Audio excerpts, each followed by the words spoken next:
there's a man. He's fleeing. He's obviously very desperate for a hiding place, and he sees a chapel in the corner. He looks around.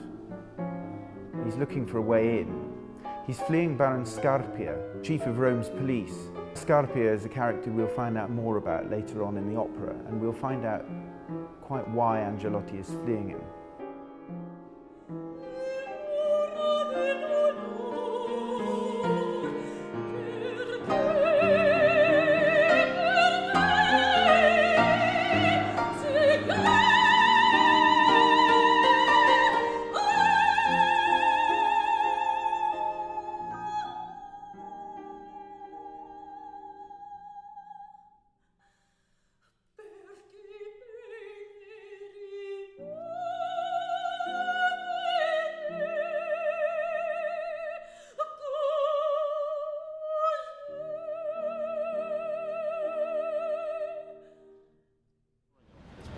We looked a lot at film noir, those sort of wonderful photographs and images that everybody is well acquainted with, I guess, to help with the aesthetic of people spying and people lurking and people always being present. You know, you may think, you know, the lovers may think that they're alone, but they're not. Or, you know, at the same time somebody's hiding and hearing what you say. So I sort of want to create a situation where nobody's ever alone, even when they think that they are.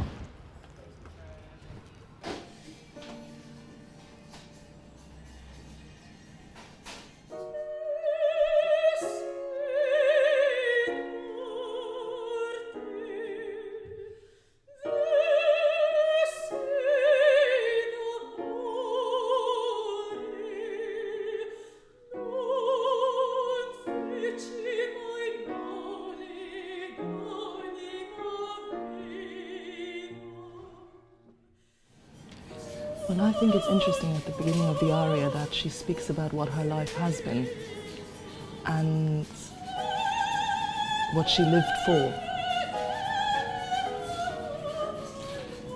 And it makes us wonder what happened before the story started.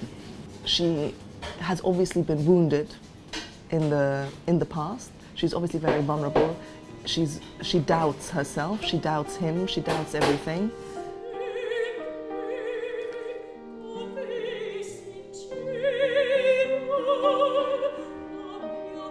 But she has the capacity to kill somebody. Like, it's just a throwaway sentence that Cavaradossi has in Act 1 where he says to Angelotti, oh, we mustn't tell my girlfriend what's going on. She's really nice, but she tells her confessor absolutely everything. I mean, baggage seems like a negative word, really, but I think there is much that she carries, and this is relevant throughout.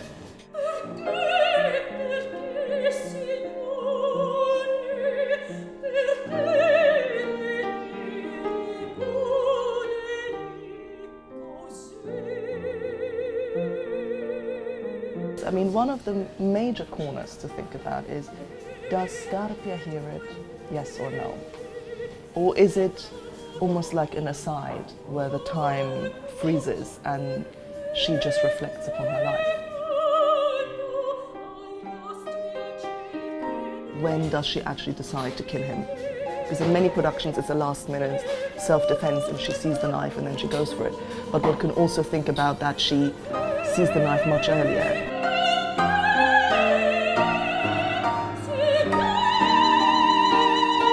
You know, then of course that makes it murder rather than self-defense.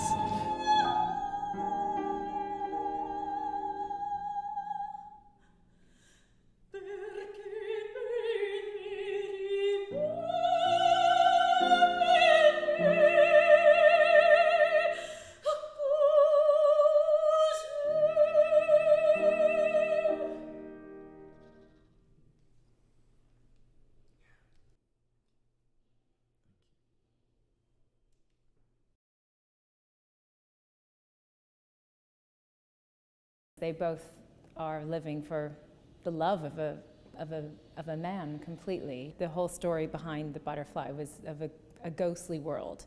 And I remember that shot was where I was watching the light going away and I was completely feeling bereft.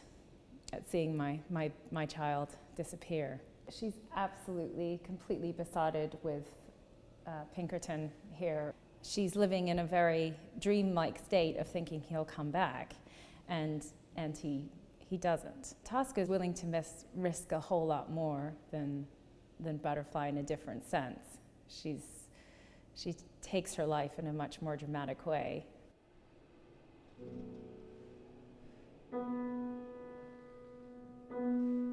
So Act 3 has opened outside of Rome, and a shepherd boy sings a song.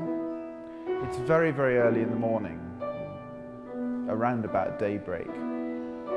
And of course, around about daybreak, outside Rome, you start to hear all the various churches. The bells were a big issue for Puccini. He actually had to have bells specially made for this opera because he wanted the exact pictures of the bells of the various churches in Rome.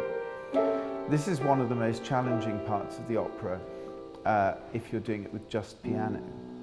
Because of course, as well as trying to represent some of the colours of the orchestra, you also have to try and fit in these bells ringing as well. So the bells now tail off. Presumably in the churches around Rome, the clergy have started to say their prayers.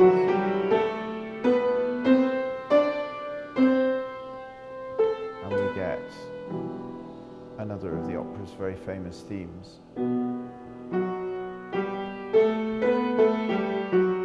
Cavaradossi is in prison. He has by this stage of the opera been tortured brutally. He knows that he's going to die, and he can't see a way out.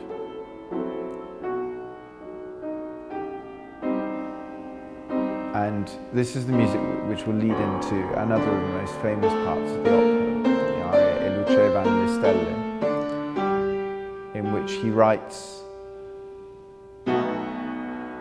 his final letter to his lover Tosca. There's love, there's hate, there's murder, there's jealousy, there's loneliness. It's got everything.